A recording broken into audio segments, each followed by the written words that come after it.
Hello everyone, how are you all? Welcome to Idea Infusion by Triumph Academy।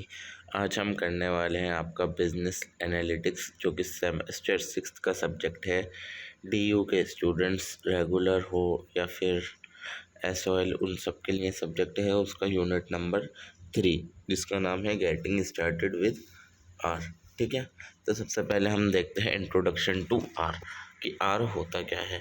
Are is a language and environment specifically design for statistical computing and graphics. R एक type की language बोल लीजिए या फिर environment बोल लीजिए उसे, ठीक है ना, जो किस काम के लिए आता है, जो किस वजह से बनाया गया है, जो स्टैटिस्टिकल कंप्यूटिंग वगैरह करने के लिए और ग्राफिक्स वगैरह बनाने के लिए ये जो सॉफ्टवेयर है ये बनाया गया है। ठीक है, developed as open source alternative to expensive statistical software. जितने भी महंगे महंगे स्टैटिस्टिकल सॉफ्टवेयर थे ये उनको एक तरीके से उनका अल्टरनेटिव है, ये चीपर वर्जन है, यानी कि ये फ्री वर्जन है आपका। ठीक है, और ये क्यों बनाया गया है, ताकि मतलब लोग फ्रीली जो है स्टैटिस्टिकल सॉफ्टवेयर यूज़ कर पाएँ। ठीक है, और ये एक टाइप का ओपन सोर्स है। It combine the flexibility of a programming language with statistical capability है। प्रोग्रामिंग लैंग्वेज को किससे कनेक्ट कर देता है, स्टैटिस्टिकल कैपेबिलिटी से कनेक्ट कर देता है। ठीक है, अब इसके फीचर्स क्या क्या हैं। स्क्रिप्टिंग बेस्ड होता है ये, और दूसरा क्या फीचर है, include in wide range of statistical technique. इसके अंदर बहुत सारी स्टैटिस्टिकल टेक्निक्स इंक्लूड्स हैं। ठीक है, जैसे कि लीनियर और non linear modelling, time series analysis कर सकते हैं, हमें क्लासिफिकेशन कर सकते हैं, हम टेबल्स वगैरह की क्लस्टरिंग कर सकते हैं। तो ये सब चीज़ें हम आर के अंदर कर सकते हैं। एक्सीलेंट फॉर डाटा विजुअलाइजेशन, अगर हमें डाटा विजुअलाइजेशन करना है यानी कि आपको ग्राफ्स वगैरह बनाने हैं, ठीक है, तो आप इसका बेस फंक्शन भी यूज़ कर सकते हैं या फिर इसके अंदर लाइब्रेरीज़ भी होती हैं उसको भी आप यूज़ कर आप अपना डाटा विजुअलाइजेशन कर सकते हैं। अब आर कौन कौन यूज़ करता है, डेटा एनालिस्ट जिनको डेटा समझना होता है, उन उसका एनालिसिस करना होता है वो लोग, स्टैटिस्टिशियंस यूज़ करते हैं, रिसर्चर यूज़ करते हैं, डेटा साइंटिस्ट यूज़ करते हैं, इकोनॉमिक्स एंड एकेडमिक्स में भी इसको यूज़ किया जा सकता है, जैसे कि आप लोग कर रहे हैं अपने एकेडमिक्स के अंदर इसको यूज़। अब फ़ायदे क्या क्या हैं आर के। सबसे पहले तो आता है ओपन सोर्स है और दूसरी बात क्या है, फ्री है। इसके अंदर आपको कोई लाइसेंसिंग कॉस्ट नहीं देनी और ये कस्टमाइजेबल है, आप अपने हिसाब से इसको ठीक कर सकते हो जैसे कि आपको करना है। क्रॉस प्लेटफॉर्म कंपैटिबिलिटी, ये हर किसी के अंदर चल जाता है, ऐसा नहीं है कि किसी लैपटॉप में चल रहा है आपका किसी लैपटॉप के अंदर नहीं चल रहा है। विंडो हो, मैक ओएस हो, आपका लिनक्स हो, हर किसी के अंदर आपका आर चल जाएगा। रिच रेपिस्टोरी ऑफ पैकेजेस, ठीक है, crane host over 18,000 packages of diverse domain. इसके अंदर आपको 18,000 पैकेजेस मिल जाएंगे। ठीक है ना, ये जो आपका आर है इसके अंदर आपको 18,000 पैकेजेस मिल जाएंगे जो आपको लाइब्रेरी के अंदर ओपन करने होंगे, जैसा कि मैं आपको प्रैक्टिकल के अंदर पढ़ा चुका हूँ। स्ट्रॉन्ग विजुअलाइजेशन एंड कैपेबिलिटीज़, ठीक है, आप इसके अंदर बहुत सारे पैकेजेस होते हैं, जैसे ggplot2 होता है, लेटिस होता है, प्लॉटली होता है। ठीक है, create interactive and publication quality plots, तो आप इससे क्वालिटी प्लॉट्स अच्छे बना सकते हो, यानी कि bar graph, histogram, pie charts वगैरह आप इससे अच्छे बना सकते हो अपने। Statistical power, R is highly optimise for statistical task. R किसके लिए ऑप्टिमाइज़ किया गया है, जो स्टैटिस्टिकल काम होते हैं आपके सारे मॉडलिंग वगैरह उसको सिमुलेशन करना आपके डेटा का, तो उसके लिए आर बहुत ज़्यादा यूज़फुल है। कम्युनिटी सपोर्ट है इसके लिए, लार्ज ग्लोबल कम्युनिटी बनी हुई है, इसकी फोरम है जैसे कि स्टैक ओवरफ्लो वगैरह, और इसके रेगुलर अपडेट्स आते रहते हैं। ठीक है ना, इंटीग्रेशन, आप इसको किसी भी लैंग्वेज प्रोग्राम के साथ या फिर किसी और चीज़ के साथ भी इंटीग्रेट कर सकते हो, जैसे सी या फिर C++, Python, SQL, Hadoop, Spark, Excel. आप कोई सी भी फाइल इसके अंदर अटैच कर उसको मॉडिफाई कर सकते हो आप अपने अकॉर्डिंग। ठीक है ना, ये थे एडवांटेजेस। आगे चलते हैं इंस्टॉलेशन ऑफ आर। तो इंस्टॉलेशन ऑफ आर के लिए हमने एक पूरी वीडियो बना रखी है, मैं आपको आई बटन के अंदर उसका लिंक दे दूँगा, आप वहाँ से देख सकते हैं। बाकी यहाँ पर भी आपके लिखा हुआ है कि किस तरीके से आपको करना है डाउनलोड। मैं दोबारा बता देता हूँ, एक वेबसाइट है ये, यहाँ पर आपको विज़िट करना है और अपना विंडो चूज़ कर लेना है, ठीक है ना। विंडोज़ है, ओएस है, आपका मैक है या फिर लिनक्स है, अपना ओएस आप चूज़ कर सकते हैं और आप उसको डाउनलोड करें और इंस्टॉलर को रन कर दें। और जो भी आपके फॉलो इंस्टॉलेशन इंस्ट्रक्शन वो बता रहा है, आप उसको फॉलो करें और अपना सेटअप को फिनिश करें, तो आपका आर तो इंस्टॉल हो जाएगा, ठीक है।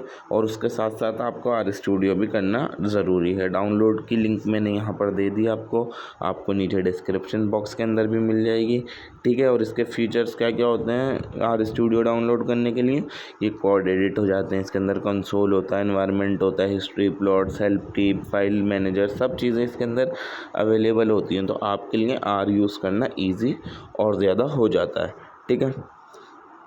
अब आर के अंदर पैकेजेस को इंस्टॉल कैसे करें, ठीक है ना। आप external libraries that add functionality to base R, इसकी भी मैंने पूरी प्रैक्टिकल वीडियो बना रखी है, आप वहाँ जाकर देख सकते हैं, ठीक है। आप लाइब्रेरी के अंदर जाएं और वहाँ से आप फंक्शनली या तो ऐड कर दें, या फिर दूसरा होता है आपको कमांड डालनी पड़ती है, इंस्टॉल डॉट पैकेजेस, और ब्रैकेट के अंदर जो भी आपको पैकेज डाउनलोड करना है, जैसे कि ये वाला पैकेज करना था हमें DPLYR वाला, तो हम ये लिख देंगे, या फिर empty cards, जो भी आपको पैकेज डाउनलोड करना है आप उसके अंदर उसका नाम लिख दें, ठीक है। और अगर आपको कोई सा भी पैकेज लोड करना है तो आप लाइब्रेरी लिखें, ब्रैकेट डालें और DPLYR या फिर जो भी उस पैकेज का नाम है आप ब्रैकेट के अंदर उस पैकेज का नाम लिखेंगे, ठीक है। चेकिंग इंस्टॉल पैकेजेस, अगर आपको चेक करना है कि मेरे पास टोटल सारे कौन कौन से पैकेजेस हैं, तो आप लिखेंगे इंस्टॉल्ड डॉट पैकेजेस और ब्रैकेट लगा के कंट्रोल शिफ्ट एंड एंटर दबा देंगे, ठीक है ना। तो आपके सारे जितने भी इंस्टॉल पैकेजेस होंगे आपकी स्क्रीन के ऊपर आ जाएंगे। और अगर आपको कोई सा भी पैकेज रिमूव करना है, जैसे DPLR वाला था हमारा, तो हम लिखेंगे रिमूव डॉट पैकेजेस, ये कमांड डालेंगे और ब्रैकेट के अंदर हम उस पैकेज का नाम डाल देंगे और वो अपने आप रिमूव हो जाएगा कंट्रोल शिफ्ट एंटर करने के बाद। अब इसके अंदर बहुत सारे पॉपुलर पैकेजेस हैं, जैसे MTCAR वगैरह। दूसरा आता है एक DPLYR डाटा मैनिपुलेशन के लिए, TIDRY डाटा टाइडिंग के लिए, REDR इंपोर्ट करने के लिए, कैरेट लर्निंग के लिए, ल्यूब्रिडेट डेट या टाइम को हमें मैनिपुलेट करना है उसके लिए। ये सारे जो है मेन पॉपुलर पैकेजेस हैं, ठीक है, इस आर स्टूडियो के आपके। Import data from spreadsheet files, अगर स्प्रेडशीट फाइल्स है जैसे कि आपकी एक्सेल फाइल वगैरह है, उसमें वहाँ से आपको डेटा इंपोर्ट करना है तो किस तरीके से करेंगे। अब फाइल जो है आपकी अलग अलग टाइप की होती है, एक होती है आपकी CSV फाइल, जैसे कि उसके आगे लिखा होगा .CSV, इस टाइप की फाइल को हम क्या बोलते हैं, CSV फाइल।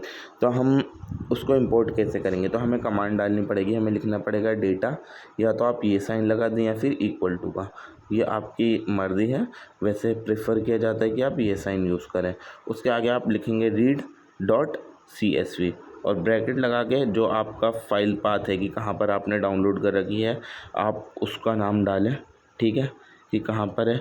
और header is equal to true और सेप के अंदर ये आप पूरी कमांड डाल के आप CSV फाइल को अपनी आर स्टूडियो के अंदर इंपोर्ट कर सकते हैं, ठीक है। उसके बाद आगे चलते हैं। हम आपको एक्सेल फाइल वो करनी है इंपोर्ट, तो उसके लिए सबसे पहले आपको 2 पैकेजेस डाउनलोड करने पड़ेंगे, या फिर आप दोनों में से कोई सा भी एक कर सकते हैं। मैं प्रेफर करता हूँ रीड एक्सेल करना, ठीक है। आप रीड एक्सेल डाउनलोड करना है या फिर ओपन एक्सेल SX, आप कोई सा भी दोनों में से पैकेज डाउनलोड कर लें, एक ही बात है।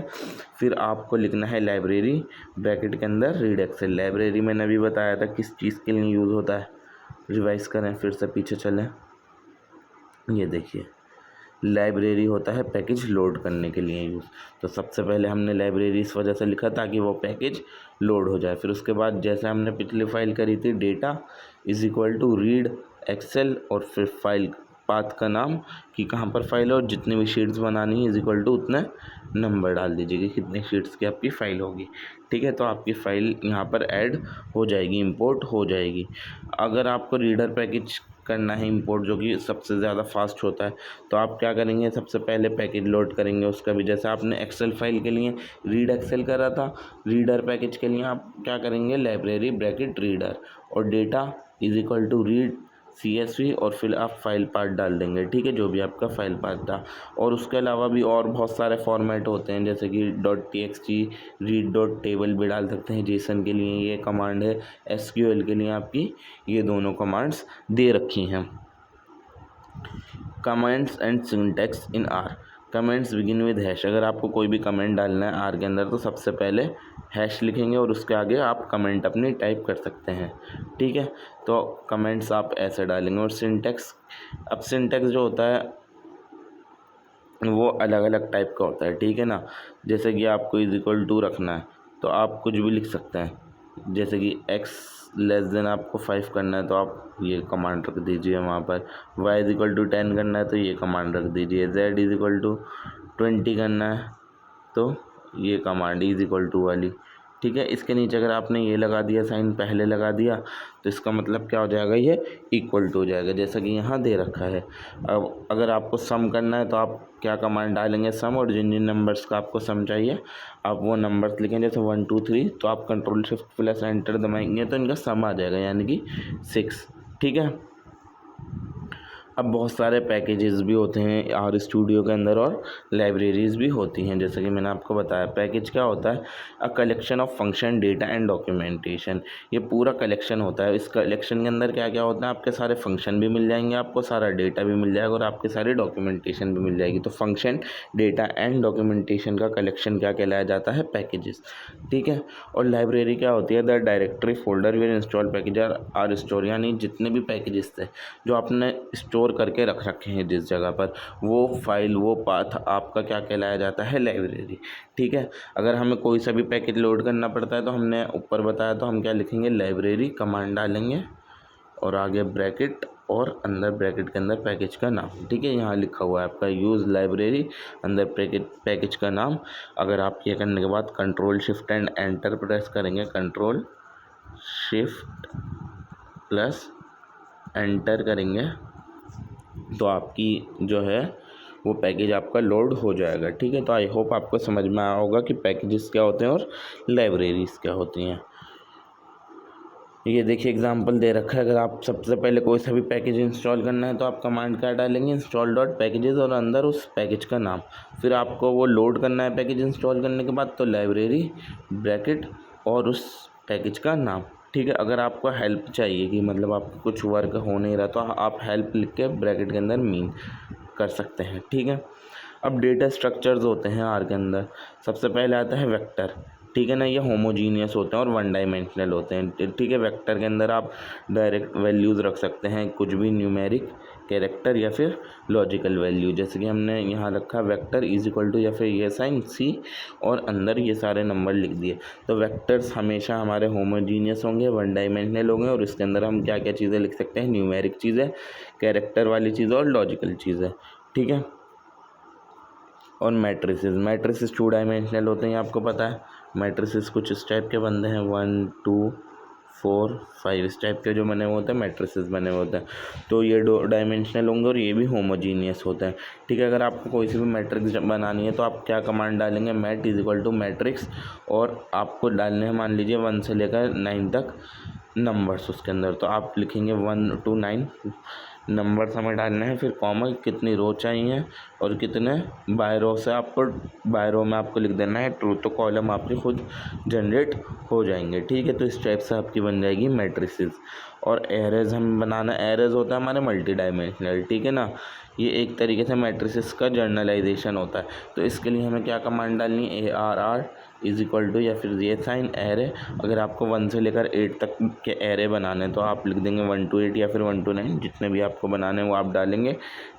DIM लिखेंगे कि कितने डायमेंशनल चाहिए, 2 to 2 के डायमेंशनल चाहिए तो आप, या फिर जैसी भी आपको डायमेंशनल चाहिए आप उस हिसाब से अपने डायमेंशनल यहाँ पर ऐड कर सकते हैं, ठीक है। और लिस्ट क्या हो गई, लिस्ट हो गई हमारी, ये हेट्रोजीनियस एलिमेंट होता है। जैसे आपको अपनी लिस्ट के अंदर नाम ऐड करना है, एज ऐड करनी है और स्कोर ऐड करना है, तो आप क्या कमांड डालेंगे, my list is equal to list और ब्रैकेट के अंदर नेम इज इक्वल टू जो भी नाम हो वो, एज जो लिखनी है वो, और स्कोर कितना है उसका वो डाल के आप कंट्रोल शिफ्ट एंड एंटर करेंगे तो आपकी लिस्ट जनरेट हो जाएगी। ठीक है, एक्सेसिंग एलिमेंट माई लिस्ट और फिर डॉलर का साइन लगा के उसका नेम, क्योंकि अगर आपको एलिमेंट देखना है उसके अंदर क्या क्या एलिमेंट है तो आप माई लिस्ट लिखेंगे, फिर डॉलर का साइन लगा के नेम लिख देंगे। ठीक है, अब फैक्टर्स भी होते हैं यूज़ फॉर कैटेगोरिकल वेरिएबल, जैसे कैटेगोरिकल वेरिएबल होते हैं। ठीक है, जैसे मेल फीमेल, इन सब चीज़ों के लिए क्या बनते हैं, हमारे फैक्टर बनते हैं। तो हम क्या रखेंगे इसके अंदर command, gender is equal to factor C male और फीमेल मेल। ठीक है ना, और लेवल्स ब्रैकेट के अंदर जेंडर। ठीक है, डेटा फ्रेम्स, ये भी टेबुलर स्ट्रक्चर होता है और इसके अंदर हेट्रोजीनियस कॉलम होते हैं। इसकी कमांड आपकी ये दे रखी है, D F is equal to data dot frame I D 1 2 3, name के आगे सी ए बी सी और स्कोर, आप जो भी लिखना है आपको वो आप डाल सकते हैं अपने हिसाब से। और यहाँ पर नेम के अंदर भी जो भी आपको नाम डालना है वो आप ऐड कर सकते हैं यहाँ से।